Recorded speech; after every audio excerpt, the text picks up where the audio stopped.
22A పై relief, ఇండ్లకు డోకా లేదు, వివాదం లేని ఆస్తుల రిజిస్ట్రేషన్కు ఓకే, సర్కారు సూత్రప్రాయ నిర్ణయం అంటూ ఈ 22A నిషేధిత జాబితాలో ఎందుకు పెట్టిండ్రు అనేదాన్ని మనం గతంలో చాలాసార్లు మాట్లాడుకున్నాం.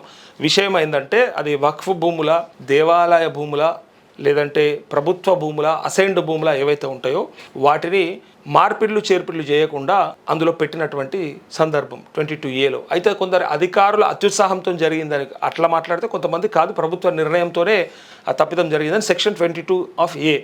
అయితే ఇప్పుడు ఏమంటారు అంటే సర్కారు సూత్రప్రాయంగా నిర్ణయించినట్టుగా, అంటే ఆస్తుల రిజిస్ట్రేషన్కి ఏం టెన్షన్ లేదు అని చెప్పినట్టుగా. అందులో 22Aలో జిల్లాల వారీగా పెట్టిన ఇంటి నెంబర్ల వివరాలు సేకరిస్తున్న కలెక్టర్లు, ప్రభుత్వం ఇచ్చిన ఇండ్ల పట్టాలు, వివిధ జీవోల కింద రెగ్యులరైజ్ చేసిన ఇండ్ల స్థలాలపై ఫోకస్, లేఅవుట్లు, అర్బన్ సీలింగ్ ల్యాండ్లపై పూర్తి స్థాయి నివేదికలు, వేలం వేసి అమ్మిన ల్యాండ్ పార్సిల్లు సైతం పరిగణలోకి, భూభారతి స్టాంప్స్ అండ్ రిజిస్ట్రేషన్ వెబ్సైట్లో స్పెషల్ ఆప్షన్, నాన్ అగ్రికల్చర్లో 44 కోట్ల పైన స్క్వేర్ యార్డుల అప్డేట్ అంటూ ఇక దీని గురించి ఒక పోర్టల్లో అప్డేట్ ఆప్షన్ ఇచ్చారు. భూభారతి స్టాంప్స్ అండ్ రిజిస్ట్రేషన్ వెబ్సైట్లో సమాచారాన్ని అప్డేట్ చేసేందుకు వీలుగా కలెక్టర్లకు ఆప్షన్లు అందుబాటులోకి తేనున్నారు. దీంతో అందులో ఉంచిన నివేదికల ఆధారంగా తమ ఆస్తి లేదా ప్లాట్ నెంబర్ 22A పరిధిలో ఉందో లేదో యజమానులు ఆన్లైన్లో క్షణాల్లో సరిచూసుకునే వెసులుబాటు కలుగుతుందంటూ మనం ఒకసారి లైసెన్స్డ్ సర్వేయర్ అయినటువంటి మొన్న లైవ్లో ట్రై చేస్తే ఆయన తర్వాత కాల్ చేశాడు, మళ్ళీ ఇంకా లైవ్ అయిపోయిన తర్వాత కాల్ చేసిర్రు. సో తనతో మాట్లాడదాం. రమేష్ గారు నమస్తే, లైవ్ లో ఉన్నారు మీరు? Okay sir. నేను ఏదో వాట్సాప్ లో మీ మెసేజ్ చూసిన, నేను ఏమైంది అసలు, మళ్ళీ మీ ధర్నా ఏంది, పరిస్థితి ఏంది? సార్ మేము ధర్నా చేస్తున్నాం సార్. ఇప్పటి వరకు మేము యాక్చువల్ గా మా కాన్సెప్ట్ ఏంటంటే సార్, మన నియోజకవర్గంలో ఉన్న 119 మంది ఎమ్మెల్యేల నియోజకవర్గంలో మా సర్వేయర్లు ఉన్నారు. ఇది నాట్ ఓన్లీ సర్వేయర్లు సార్, 4 కోట్ల జనాభా యొక్క సమస్య సార్. ఈ 4 కోట్ల జనాభాని వీళ్ళు ఏ విధంగా రాజకీయ పార్టీలు గాని రాజకీయ నాయకులు గాని ఏ విధంగా దీన్ని స్వీకరిస్తారు? ఇప్పుడు తెలంగాణ రాష్ట్రం అంతటా కూడా 22A అనే సమస్య నడుస్తుంది. అసలు 22A సమస్య రావడానికి అసలైన కారణాన్ని మాత్రం ఎవరు వెతకట్లేదు సార్. ఇప్పుడు నేను మీకు కాల్ చేసింది కూడా అదే. చెప్పండి. వాస్తవానికి సార్ 22A ఎందుకు పెట్టిర్రు, ఎట్లా పెట్టగలిగిర్రు, ఏ విధంగా పెట్టిన దానికి ఎవరికి అవగాహన లేదు సార్. చెప్పండి, మీరు చెప్పండి. రాజకీయ నాయకులకు అవగాహన లేదు. సరే, ఈ రెవెన్యూలో ఉన్న వాళ్ళకైనా అవగాహన ఉందంటే అది కూడా లేదు. ఎందుకు లేదంటే సార్, రెవెన్యూలో మొత్తానికి సరే ఒక రాష్ట్ర కనీసం రెవెన్యూ వాళ్ళకు ఒక రికార్డు పైన అవగాహన ఉండాలి. ఏ విధమైన అవగాహన ఉండాలి? తెలంగాణకి అసలు భూమి ఎంత ఉంది, అసలు టోటల్ భూమి ఎంత, అందులో పట్టా భూములు ఎంత, అడవి భూములు ఎంత, మనం ఏదైతే ప్రొహిబిటెడ్ లిస్ట్ దేనికి వేయాలి, ఏ విధంగా వేయాలి, మనకు ఏ భూమి మీద రైట్స్ ఉంటాయి, ఎలాంటి రైట్స్ ఉంటాయి, వీటిపైన అవగాహన ఉండాలి. సరే, నాకు తెలిసిన ఒక అవగాహన విషయం చెప్తాను. చెప్పండి. తెలంగాణలో 2,77,00,000 భూమి ఉంది, మొత్తం భూ విస్తీర్ణం. అందులో ఎకరాలా మీరు చెప్పేది? ఎకరాలా? 2 కోట్ల ఎకరాలు సార్. 2,77,00,000 ఎకరాల భూమి ఉంది సార్. ఓకే. అందులో 66 నుంచి 68 లక్షల ఎకరాలు, అంటే యావరేజ్ ఒక 67 లక్షలు తీసేయండి సార్. 67 లక్షల ఎకరాలు మొత్తం కూడా ఫారెస్ట్ భూములు. ఇది సెంట్రల్ ఉంది, స్టేట్ కు ఉంది, అంటే ఎవరికి కూడా సంబంధం లేని ఫారెస్ట్ భూములు. అందులో నల్లమల ఫారెస్ట్ 30 లక్షల ఎకరాల పైన ఉంటది. ఓకే.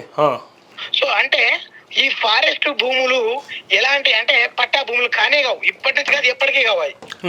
అవి తీసేస్తే ఒరిజినల్ గా పట్టాలు ఉన్న భూములు 1,50,00,000 ఎకరాలు ఉన్నాయి సార్. ఓకే. ఒక్క పట్టా భూమి మీద కూడా, ఒక్క గజం మీద కూడా ప్రభుత్వానికి 22A అంటే ప్రొహిబిటెడ్ లిస్ట్ వేయడానికి అధికారమే లేదు. ఇవన్నీ కూడా రైతుల భూములు, రైతులు కానీ భూమి జాగర్లు కానీ ఎవరైనా కావచ్చు, వాళ్ళ భూములు, వాళ్ళకి అధికారమే లేదు. అక్కడ ఒక అంటే వాస్తవానికి అదొక 67 లక్షలు, ఇది 1,50,00,000 తీసేస్తే దరిదాపు 2,17,00,000 ఎకరాలు పోయింది. అసలు ప్రొహిబిటెడ్ లిస్ట్ లో వేయడానికే లేదు. మరి సరే, వాస్తవానికి అంత లేదు. మరి ఇంకెక్కడిది భూమి? 90 లక్షలు వీళ్ళు వేసిరు కదా ప్రొహిబిటెడ్ లిస్ట్ లా. మరి భూమి ఎక్కడి నుంచి ఉన్నదంటే వాస్తవానికి వీళ్ళకి ఏముందంటే సార్, ప్రభుత్వం దగ్గర ఉన్న భూములు అంటే రోడ్లు, పట్టా లేని రోడ్లు చాలా ఉన్నాయి. సర్వే నెంబర్లకు పట్టాలు ఉంటాయి, రోడ్లకి ఏడున్నాయి అంటే అప్పట్లోనే రోడ్లు తీసిరు, రోడ్లకి ఏడున్నాయి లేవు. ఇప్పుడు రోడ్ల భూములు దరిదాపు తెలంగాణ రాష్ట్రంలో అఫీషియల్ గా నేషనల్ హైవేలే కావచ్చు, వేరే విధంగా కావచ్చు, 5 నుంచి 10 లక్షల ఎకరాల భూములు రోడ్లు ఉన్నాయి, అఫీషియల్ రోడ్లు. ఇప్పుడు ఓకే, దాని తర్వాత ఆనాటి కాలంలోనే మొత్తానికి అసలు తెలంగాణ రాష్ట్రంలోనే అప్పట్లోనే ఊర్లు ఏర్పడ్డాయి. ఆ ఊర్లకు ఏవి కూడా సర్వే నెంబర్ లేకుండా గ్రామ కంఠాలు ఇచ్చారు. అవును. గ్రామ కంఠాలకు సర్వే నెంబర్లు లేవు, ఇప్పటికీ కూడా చాలా గ్రామ కంఠాలకు లేవు. వాటికి ఇప్పుడు వీళ్ళు 22/A వేసే అధికారం ఎక్కడిది? ఊర్లకి 22A వేస్తారా? అంటే అందరి ఇల్లులు అట్లని కూడా తెలంగాణ ఎవరికి కూడా భూమి ఉండదు, ఇల్లు కబ్జా కొట్టాల్సిందే. దానికి కూడా అసలు లేని రికార్డులు లేని భూములు, దాని మీద కూడా 22A అని చేసిరు. సరే, దాని తర్వాత చెరువులు కుంటలు చూస్తే 46,382 చెరువులు ఉన్నాయి మన తెలంగాణ రాష్ట్రంలో. 46,000 యావరేజ్ గా ఒక్కొక్క చెరువు 10-15 ఎకరాల చొప్పున చూసుకున్నా కూడా 14 లక్షల ఎకరాల భూమి ఇప్పటికీ కూడా వాటర్ బాడీలో ఉంది, అంటే నీళ్ళలో మునిగున్నది. నీటిలో ఉన్న భూమి 14 నుంచి 15 లక్షల ఎకరాలు. మీకు మిగిలిన అంటే 2,77,00,000 2,17,00,000 భూములు రండే పోతే మిగిలిన 60 లక్షలలో 14 లక్షల వరకు వాటర్ బాడీలో ఉంది, 10 లక్షల వరకు రోడ్లు పోయినాయి, 10-15 లక్షల వరకు ఆనాటి కాలంలోనే ఊర్లు ఉన్నాయి. ఈ రోజుకి తెలంగాణలో ఉన్న గ్రామ పంచాయతీలు 10,919 అంటే 9 ఆనాటి కాలంలో రెవెన్యూ విలేజెస్ లు 10,909 రెవెన్యూ విలేజెస్ లు. అవన్నీ తీసేయంగా వీళ్ళ దగ్గర ఒరిజినల్ గా చెప్పాలంటే సార్, భూమి అంటే 20 నుంచి 40 లక్షల మధ్యలో మాత్రమే ప్రభుత్వ భూమి ఉంది.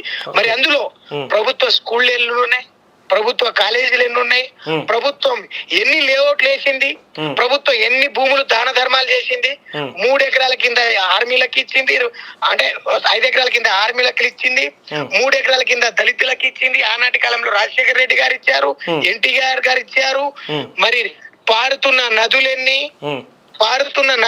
నడుస్తున్న కాలువలెన్ని, యావరేజ్ గా 10 లక్షల ఎకరాలకు పైగా నీళ్లు అంటే కాలువలు పారుతున్నాయి, కుంటలే కాకుండా. అంటే ఒరిజినల్ గా చెప్పాలంటే సార్, 40 లక్షల కంటే 1 ఎకరం కూడా భూమి గవర్నమెంట్ కి దాటింది లేదు, పట్టా భూములు కాకుండా. ఇవన్నీ తీసేస్తే అంటే 40 లక్షల వరకు వీళ్ళకు అధికారం ఉంది. అండ్ ఫారెస్ట్ భూములకు వీళ్ళు పెట్టుకోవచ్చు అనుకోవచ్చు. ఉదాహరణ అంటే 60 లక్షలు, వీళ్ళు 66 లక్షలు ఏదైతే ఉందో ఫారెస్ట్ ల్యాండ్ 22 వేసుకోవచ్చు. కానీ వాళ్ళు దాని మీద వేయలే. ఏదైతే రైతులకు ఈ 40 లక్షలు వేసిరు కదా సార్, ఈ 40 లక్షలని ప్రొహిబిటెడ్ లిస్ట్ వేసారు. ఈ 40 లక్షలు కూడా ఎట్లా వచ్చిందంటే నిజాం కాలంలోనే సర్వేలు తయారు చేసినప్పుడే, సర్వే మ్యాప్లు చేసినప్పుడే ఈ ప్రతి ఊరికి పట్టా భూములు దున్నుకుంటాడు, వాడు సాగు చేసుకుంటాడు. మరి భూమి లేనోడికైనా, లేదంటే అప్పట్లో పశువులకు చాలా విలువ ఉండేది, పశువులకు అత్యంత విలువ ఉండేది. కాబట్టి ఈ పశువులు మేపుకోవడం కోసం ప్రతి విలేజ్ కి, ప్రతి రెవెన్యూ విలేజ్ కి సొంత భూమి ఉండాలి, ఇది ఎవరిది కాకూడదు, ఎవడైనా వచ్చి మేత మేపుకోవచ్చు అని చెరాయి భూములని పెట్టిరు. దాన్ని అసైన్ ల్యాండ్లు అంటాం మనం. ఆ చెరాయి భూములు 10 నుంచి 15% పెట్టిరు. అంటే ఈ 2,77,00,000 కూడా 10 నుంచి 15% అనుకున్నా, 10% అనుకుంటే 27 లక్షలు వస్తుంది, 15% అంటే 41 లక్షల ఎకరాల భూమి వస్తుంది. ఈ గవర్నమెంట్ లెక్కలకు ఉన్నది.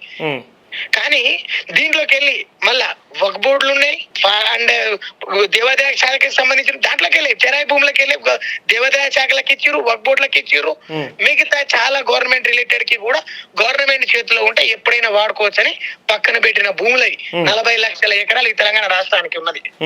కానీ ఈ రోజు తెలంగాణ రాష్ట్రంలో ఏ లెక్కకు సరైన పత్రం లేదు, ఒక్కదానికి వీళ్ళ దగ్గర క్లారిటీ లేదు, ఒక్క మండల ఆఫీస్ లో పోతే రికార్డులు లేవు. ఇది ఇప్పుడు 90 లక్షల ఎకరాలని చేసిరు కదా, ఈ ఫారెస్ట్ ని కూడా పక్కన తీసేసి రైతుల యొక్క పట్టా భూములకు వేస్తే ఎవరికి తెలుసు, అవగాహన ఎవరికి ఉంది భూముల మీద? ఎవరు లేదు, వాడే కొట్టుకొని చేస్తాడు. ఒకటే కాన్సెప్ట్, నువ్వు భూమి ఇప్పుడు ఒక్కటేసారి తెలంగాణ రాష్ట్రంలో మొత్తం భూమి అంతా ఒకటేసారి గుంజుకోవాలంటే ఎట్లా గుంజుకుంటాం సార్? కష్టం. అందుకనే అంటే మనం ఒకటి మీద పడడం కష్టం. ప్రభుత్వం ఈ రైతుల మీదనో, లేదంటే ఈ భూములు అసైన్డ్ భూములని ఏదైతే ఉన్నాయో, లేదంటే వీళ్ళు ప్రొహిబిటెడ్ లిస్ట్ లో వేసినాము, 22 వేసినాము, వీళ్ళ మీద పడితే వీళ్ళు ఒప్పుకోరు. అట్లా కాదు, ప్రభుత్వానికి ఇన్కమ్ కావాలంటే మనం 1954 యాక్చువల్ గా సార్ మళ్ళా ఇంకొకటి ఉంది మనకు. 1954 లో అసైన్ ల్యాండ్ అమ్ముకునే చట్టం ఉంది. 1958 లో వచ్చింది మనకు అసైన్ ల్యాండ్ అమ్ముకోవద్దనే చట్టం వచ్చింది. దాని ప్రకారం చూసుకుంటే దీని మీద వేయకూడదు. కానీ మనకు రికార్డ్ అనేది 1954 లో సేత్వార్ రికార్డ్ ఏర్పడింది, పానీలు ఏర్పడ్డాయి, కాస్ట్రాలు ఏర్పడ్డాయి, పైసలు పట్టీలు ఏర్పడింది, ఇంకా మిగతాది ఏదైనా కూడా ఆ టైం నుంచే ఏర్పడింది. వీళ్ళు ఆ రికార్డ్ ని చూసుకొని మొత్తం దీంట్లో పడేస్తే ఏమైతుంది, ఇప్పుడు భయం ఉన్నోడల్లా ఊరుకోవచ్చాడు, వచ్చినోన్నట్టుగా ఉంటే భూములన్నీ కూడా ఇప్పుడు ఆధీనంలోకి వస్తుంది. ఇక భయం ఉన్నోడు ఏం చేస్తాడు సార్, అయ్యా నన్ను తీస్తే ఏం చేయాలో చెప్పండి, ఏం చేయాలి. ఇప్పుడు పాతది ఏంటంటే అసైన్ ల్యాండ్లు ఎవరికైనా కూడా తిని బతకండి అని ఇచ్చిర్రు. ఇప్పుడు ఏంది, మన తిని బతకండి అని కాదు, ఇప్పుడు పట్టాలు చేస్తాం మీకు, నువ్వు ఎంత పైసలు కడతావు రిటర్న్. ఇప్పుడు 50 లక్షలు 60 కోట్ల రూపాయల వాల్యూ ఉంది సార్ ఎకరానికి. 60 కోట్ల రూపాయలు గవర్నమెంట్ ఉత్తైనా తీసుకుంటుందంటే ఊకుంటాడా? అరే నాది పోతుంది, 1 కోటి రూపాయలు పోతుందంటే 50 లక్షలు గవర్నమెంట్ కడితే నీకు రెగ్యులరైజేషన్ చేస్తాం, నీకు పట్టా చేస్తాం, ఎన్ని కేర్ అయిన తర్వాత భూమి ఎట్లాగో పోయి ప్రభుత్వం దున్నుకోలేదు, సాగు చేయలేదు, కానీ పైసలు గుంజాలి, పైసలు చేసుకోవచ్చు, దాన్ని డబ్బులు మనీ క్యాష్ చేసుకోవచ్చు. ఈ 90 లక్షలలో యావరేజ్ గా సార్ ఇప్పుడు వాడికి పట్టాని నిరూపించుకోవాలంటే రెవెన్యూ దగ్గరనే రికార్డ్ కి పోవాలి. రికార్డ్ గవర్నమెంట్ దగ్గర, రెవెన్యూ రికార్డ్ ఒక గవర్నమెంట్ లో తప్ప ఈ ప్రపంచంలో ఇంకెక్కడ ఉండదు కదా, ఇంకెవరి దగ్గర ఉండదు కదా. వాడు తయారు చేసిందే వేదం, చెప్పిందే వేదం. పాత సంతకాలు వేసినా ఇప్పుడు వేసినా చెల్లుతుంది, ఎందుకంటే పాత పేపర్లు దొరకవు. వాడు ఇప్పటికీ ఎక్సెల్ లో టైప్ చేస్తాడు, వాడు ఎప్పటి నుంచి అదే పనిలో పడ్డాడు, ఎప్పటి నుంచి గదే పనిలో పడ్డాడు. ఎక్సెల్ లో టైప్ చేయి, రికార్డులు కొత్త పేపర్ తయారు చేయి, పాతదే నువ్వు స్టాంప్ వేసి గుర్తు పెట్టు, వాడే చచ్చినట్టు తీసుకుంటా. అదే చట్టం, అదే ఏముంది, అదే చట్టం, ఇక చేసేదే చట్టం, చేసిందే చట్టం. అయితే ఇక్కడ రమేష్ గారు ఒక ప్రశ్న ఏంటంటే, ఇప్పుడు పోర్టల్లో అప్డేట్ ఆప్షన్ ఇచ్చినాము అని చెప్తా ఉంది ప్రభుత్వం.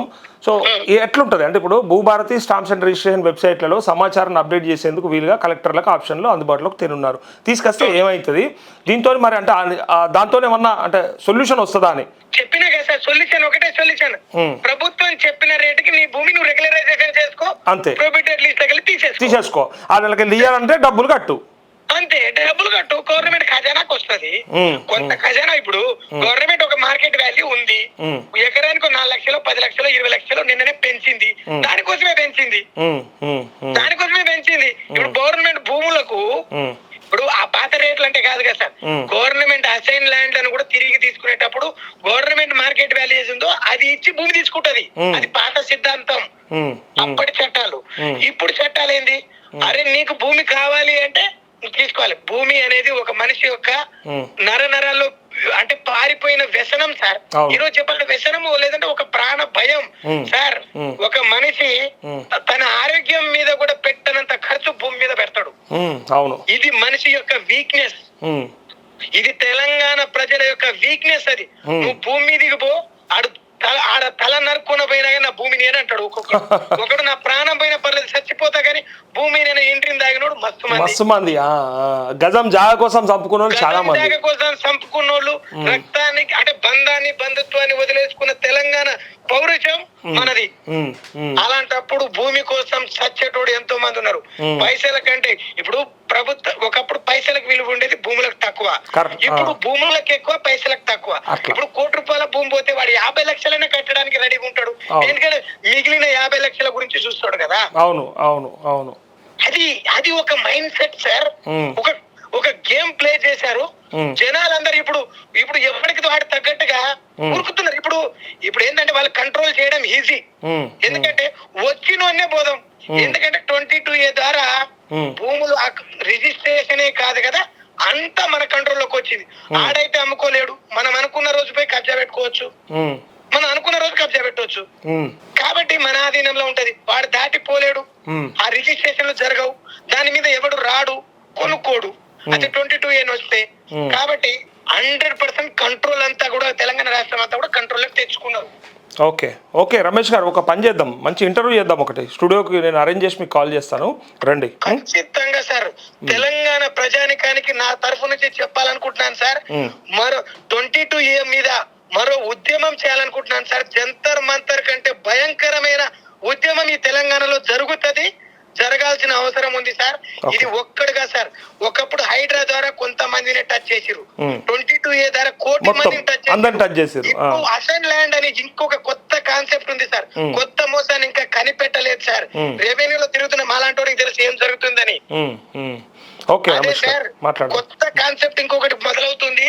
చూస్తా ఉండండి ఎట్లాంటి డ్రామాలు చేస్తుందో ప్రభుత్వం. అందరు కూడా చూస్తా ఉంటారు, జనాలు కూడా ఏమీ చేయలేదు సార్. కానీ ఎప్పుడైతే తిరగబడతారో ఒక్కడు కూడా బయటికి తిరగలేడు సార్. Okay. ఇది ఆపకపోతే కూడా ఇది ఎంత నష్టం కలుగుతుంది, ఎంతో మందికి ఇది చాలా చాలా నష్టం జరగబోయే పరిస్థితి ఏర్పడుతుంది sir. Okay thank you Ramesh garu, thank you. Okay Thank you very much. Okay ఇది licensed surveyor union president Ramesh garu మాట్లాడినటువంటి మాటలు విన్నారు కదా. ప్రభుత్వము ఆదాయం చేసుకోవడానికి ఇట్లాంటి ఒక కొత్త రకమైనటువంటి జిమ్మిక్కు ఎవ్వరికి తెలవనటువంటి, ఎవ్వరికి అర్థం కానటువంటి ఇష్యూలో పెట్టి 22A సెక్షన్ 22A అని ఆ నిషేధిత జాబితాలో పెట్టి రేపు తీయించడం కోసానికి ఇక దాంతోపాటు మొత్తానికి డబ్బుల్ని అంటే ప్రభుత్వ ఆదాయాన్ని పెంచుకోవడానికి లేదా దాంట్లో పెద్ద స్కామ్ చేయడానికి మాత్రమే చేస్తుందని చెప్పేసి అంటా ఉన్నారు.